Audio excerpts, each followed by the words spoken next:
यदि शरीर में रोग हो गया और वो रोग समाप्त ही नहीं हो रहा, 4-6 दिन हो गए, हॉस्पिटल में पड़े पड़े डॉक्टर अपना काम न करे, उसको करने दो। आप एक बेलपत्री का पत्ता लेकर अशोक सुंदरी वाली जगह पर ये डंडी जहां से पानी बहता है उस ओर हो, और ये पत्ता अशोक सुंदरी वाली जगह पर इस तरह से रखकर उसके ऊपर पंद्रकेश्वर महादेव के नाम से जल चढ़ाकर एक अंजलि में थोड़ा सा जल लाकर उस रोग ग्रस्त व्यक्ति को मात्र आचमन करा दो, और आचमन भी नहीं कराओ तो उसके मस्तक पर उस जल को मात्र लगा दीजिए। ज्यादा से ज्यादा 8 घंटे 9 घंटे लगेंगे और वो धीरे धीरे ठीक होना प्रारंभ हो जाएगा। भारी से भारी रोग है तो भी कुंदकेश्वर भगवान का मात्र स्मरण करना।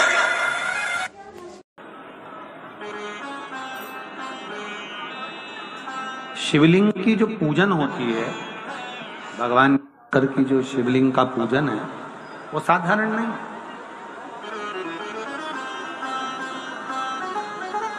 दो गुप्त नवरात्रे होते हैं, थोड़ा ध्यान देंगे। 2 गुप्त नवरात्रे होते हैं।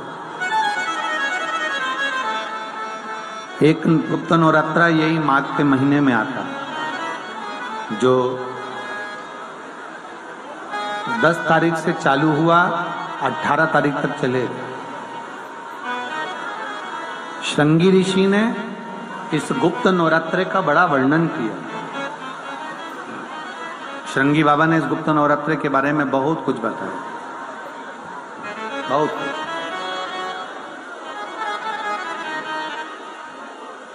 श्रृंगी बाबा गुप्त नवरात्रे के लिए कहते हैं कि अगर इस गुप्त नवरात्रे के अंतर्गत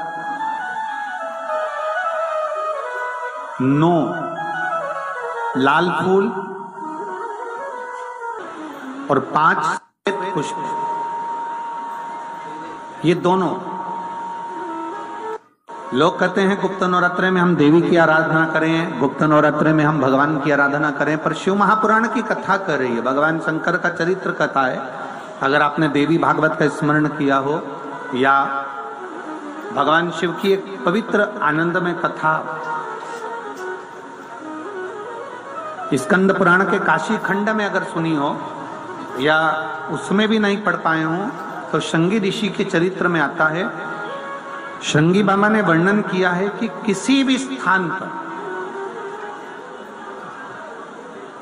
किसी भी स्थान पर यदि हमारे घर में 2 शिवलिंग है, नहीं है, तो किसी अपने घर के गमले में, बगीचे में 2 पार्थिव लिंग का निर्माण करें। 2 पार्थिव लिंग,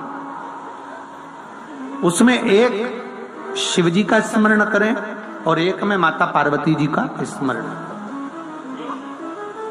देवादिदेव महादेव 2 स्वरूप, 2 लिंग प्रकट कर कर एक पर 9 पुष्प लाल और एक पर श्वेत पुष्प 5 समर्पित करें, बाबा की आराधना करें, घी का दीप लगाएं, पूजन करें, और बाद में उन शिवलिंग को, उन पुष्पों को विसर्जन कर किसी भी नदी में, तालाब में, बावड़ी में, अगर वहां नहीं विसर्जन कर सकते हैं तो किसी वृक्ष के नीचे उनका विसर्जन कर दो।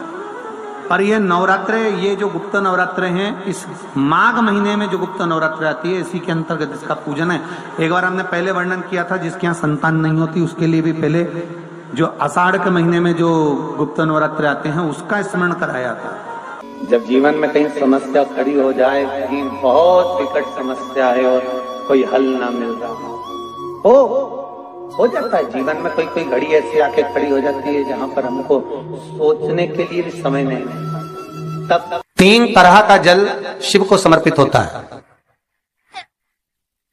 और वो तीनों तरह के जल का अलग अलग भाव है महाराज।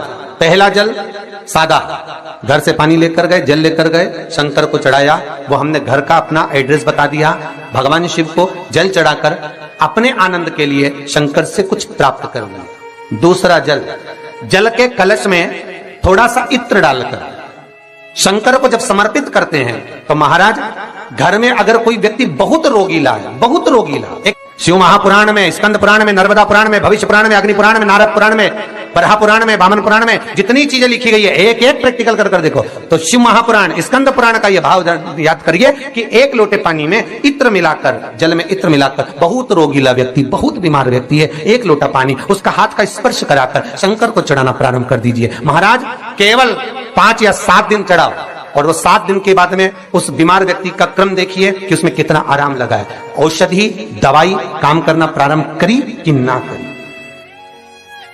केवल इत्र समर्पित, इत्र का जल।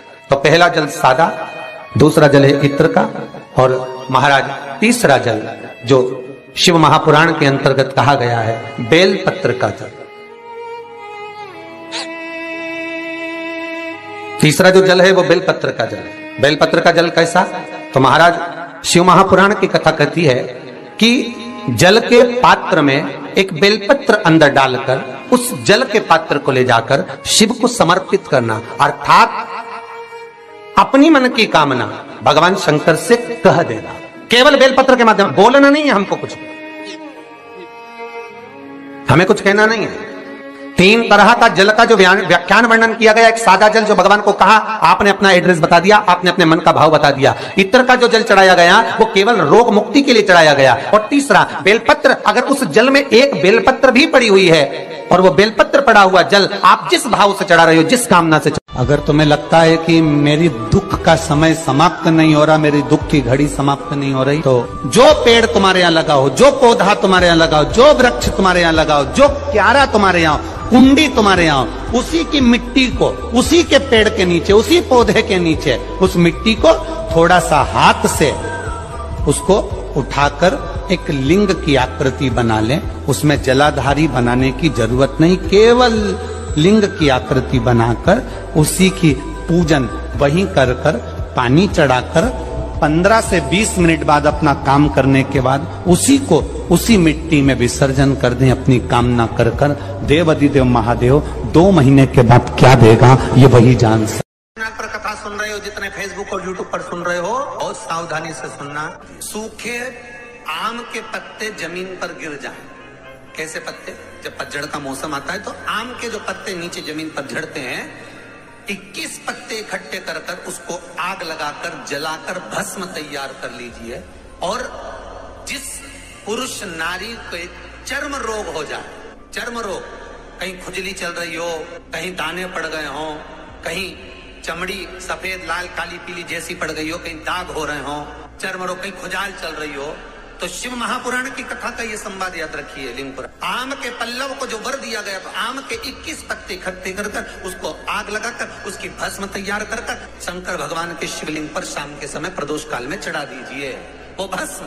और उस भस्म को उठाकर लेकर आ जाओ, डब्बी में भर लो और गाय का घृत उसमें डाल लीजिए और उस स्थान पर लगाना चालू कर दीजिए। 3 दिन में दांत खाद खुजली जो भी होगी मिटना प्रारंभ हो जाएगी। उसमें इतनी प्रबलता आ जाती है। शंकर को जो भस्म चढ़ी है, आम के पत्ते की भस्म का भी हमारा शास्त्र वर्णन करता है। उस भस्म को छान कर पीस कर उसका आनंद, उसकी कोई दुकान आप डाल रहे हो, नया व्यापार चालू कर रहे हो और लग रहा है कि चलेगा कि ना चलेगा। पहले भी मैंने 2-4 दुकान डालकर देख ली, नहीं चली, अब नया डाल रहा हूँ, कर्जा कर कर डाल रहा हूँ, पैसे लाकर डाल रहा हूँ, चलेगा नहीं चलेगा। तो उसके लिए सबसे पहला काम करो, कम से कम दुकान खोलने के 7 दिन पहले आम के पत्ते की बंदरवाल बांधो।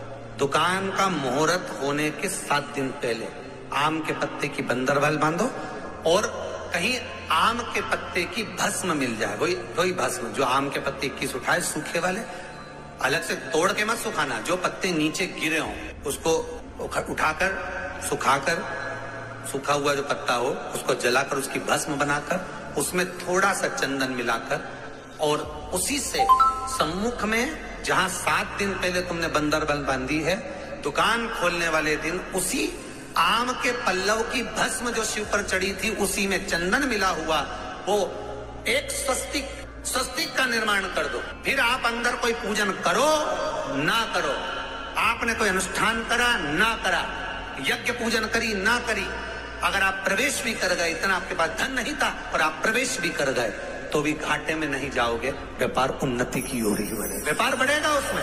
आम के पल्लव में अगर कामदेव छुपकर भस्म होते हैं, तो शंकर मेरे आम के पल्लव को भी वर प्रदान कर देते, आम के पल्लव को भी शिव वर। भाई भाई में विवाद हो रहा हो, जमीन के लिए विवाद हो रहा हो, किसी प्रॉपर्टी के लिए विवाद हो रहा हो, या किसी अन्य विवाद में पड़े हुए हो, या तुम्हारे दुश्मन बढ़ रहे हो, तुलसी के क्यारे के पास में एक छोटी सी कटोरी रखकर घर का कोई भी व्यक्ति, चाहे महिला हो, पुरुष हो, पुत्रवधू हो, बच्चे हों, कोई भी हथेली में गंगा जल लेकर अपने पूर्वजों का स्मरण कर और वो गंगा जल काशी विश्वनाथ के नाम से अपने पूर्वजों का नाम लेकर वो कटोरी में अगर 5 बार या 7 बार छोड़ देता है, तो उसके पूर्वजों को पिंडदान और तर्पण की जरूरत नहीं पड़ती, उनको मोक्ष प्राप्त हो जाता है। महाराज, जहां पर पति और पत्नी के संबंध बेकार हो जाते हैं, विवाद हो जाता है, अदालत में बात पहुंच जाती है, परिवार वालों पर दहेज का केस चालू हो जाता है, कहीं ना कहीं किसी ना किसी रूप में कार्रवाई चालू हो जाती है, पति पत्नी में वापिस प्रेम को बढ़ाया जाए। उस प्रेम को बढ़ाने के लिए शंकर भगवान का समझ लीजिए, शिवलिंग, कनेर के पुष्प की माला, काई के पुष्प की, कनेर का वो पीला जो फूल होता है, आप टीवी पर दर्शन कर रहे होंगे, कनेर के पुष्प की माला जो ऊपर जलाधारी लगी है, जिस जलाधारी में से बूंद बूंद पानी गिरता है, ये शंकर भगवान की 5 बेटियों का स्थान है। कौन कौन सी बेटी, नाम ले, जया,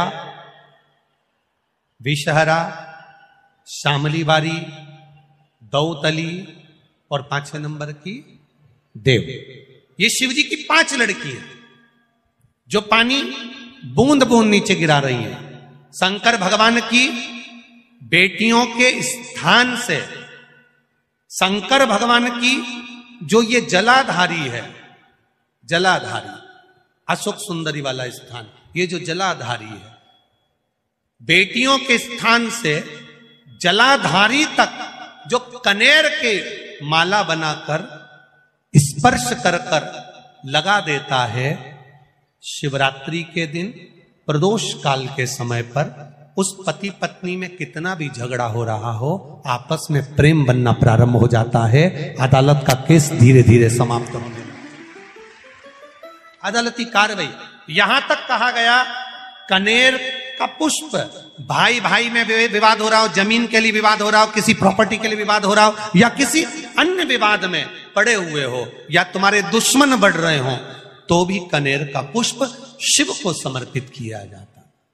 कनेर का पुष्प सुख प्रदान कर, आनंद दे, जिसको कोई ना पाए उसको मेरा महादेव पाए। हम सब बोलिए एक बार जमकर, श्री शिवाय नमस्तुभ्यम।